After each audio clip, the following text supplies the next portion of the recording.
রিয়ামনি তাকে যে এই চালটা খেলাইতেছে সে বিয়ের কাগজপত্র তো দেখাতে পারে, তাকে আমি বউ হিসেবে গ্রহণ করে নেবো।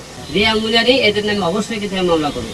আমার নামে নারী শিশু একটা মামলা করেছে, মামলাটা নারী শিশু এবং ধর্ষণ মামলা করেছে। আমাকে বিভিন্ন সাংবাদিক ফোন দিতেছে যে ভাই আপনার নামে কোর্টে নাকি একটা মামলা হয়েছে, আমি তো সঠিক জানি না। যে আমি আজকে সকালে মনে করেন কোর্টে যাই, আমি মামলার একটা নথি উঠাইলাম যে কি আমার নামে নারী শিশু একটা মামলা করেছে, মামলাটা নারী শিশু এবং ধর্ষণ মামলা করেছে। আপনারা দেখবেন। তা আমার প্রশ্ন, যে ব্যক্তিটা আপনারা মামলা করেছে সেই ব্যক্তির কিছু কল রেকর্ড আপনারা সাংবাদিক ভাইরা সবাই নিয়ে যাবেন। আসলে আমি তো মিডিয়ার লোকই না, তাকে 15 লাখ টাকা সে তো মনে করেন বাসা ভাড়া দিবে পারে না। ঢাকা শহরে যখন বাসা নাই তখন তো টাকার অবশ্যই আমার বাসায় আসে ভাড়া থাকবে, সে 15 লাখ টাকা সে পাবে কোথা থেকে? 15 লাখ টাকা দেখলে তো সে দিতে পারবে। আর 15 লাখ টাকা যেহেতু আপনাকে মিডিয়ার সামনে বলতেছি, 15 লাখ টাকা আমি তো নিয়ে থাকি, সাক্ষী প্রমাণ দেখাতে পারে তাহলে অবশ্যই 15 লাখ টাকা আমি দিয়ে দেবো। সে সাক্ষী প্রমাণ দিতে পারে, যে কোনো জিনিসই যদি মনে করেন বিয়ের কথা বলতে পারে, সে বিয়ের কাগজপত্র তো দেখাতে পারে, তাকে আমি বউ হিসেবে গ্রহণ করে নেবো। সে তো মনে করেন যে সমস্ত কথাবার্তা বলতেছে সে যদি প্রমাণ দিতে পারে, আমি আপনাদের মধ্যে কথা বলতেছি, আমি সব কথা আপনাকে আইন আদালতে শাস্তি হবে মাঠে পাতে নেবো। আদালত এই সমস্ত কথা সে প্রমাণিত না করতে পারে তাহলে কিন্তু তাদেরকে কিন্তু শাস্তি হতে হবে। ওরা মনে করে ধর্ষণ মামলা তো সোজা নাই, ধর্ষণ মামলা সরকার নিয়ম করতে কেউ তো মুখে ধর্ষণ করে, ছেলেটা যত অপরাধী মেয়েরও ততটা অপরাধী।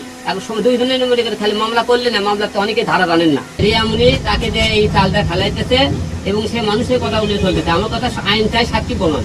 আপনি তাদেরকে বলবেন তার সাথে আমার বিয়ে হয়েছে, বিয়ের কাগজ দেখাবে এবং তার বাচ্চা পেটে থাকে, সে 1.5 মাস আগে বাচ্চা পেটে এসেছিল, সে বাচ্চা আমার মেয়ের কথা উনি সে নষ্ট করেছে, আমার কথা বলেনি, আমি জানিও না যে তার সাথে যে আমার শারীরিক কোনো সম্পর্ক থাকে সেই প্রমাণ আপনাকে দেখায়।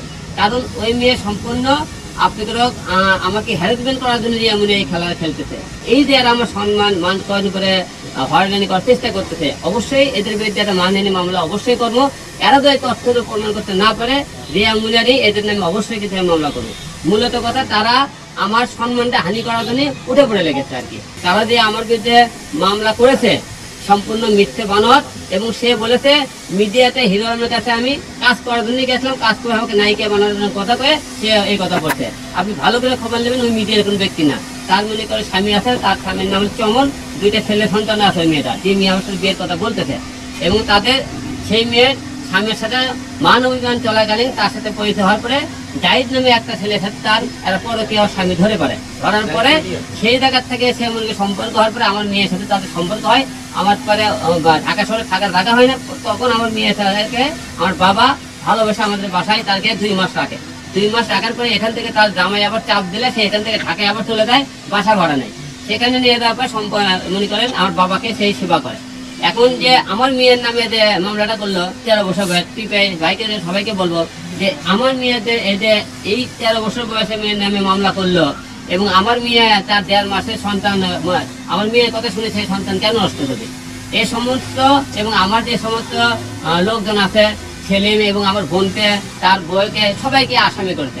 আমার কথা তুমি হলে এখানে এতগুলো লোক আসামি করলে এরা কি কোনটাকে ছিল? তুমি বিয়ের কথা বলে তোমার বিয়ের কোন সাক্ষী প্রমাণ আছে? তাহলে কেন তারা আমার এই সম্মান হানি করতেছে? আর সম্পূর্ণ একটা শ্রেণীর লোক আগে থেকে হিরো হ্যারাসমেন্ট করার চেষ্টা করতেছে অনেকভাবে। আইনের উপর আমার আস্থা আছে, আদালতের উপর আস্থা আছে, আমার পরিবারের উপর যে তারা মনে করেন যে কথাগুলো বলেছে, পিপিআই অবশ্যই আমাদের এটা সম্পূর্ণ হলে যে সুষ্ঠু তদন্ত দান করে।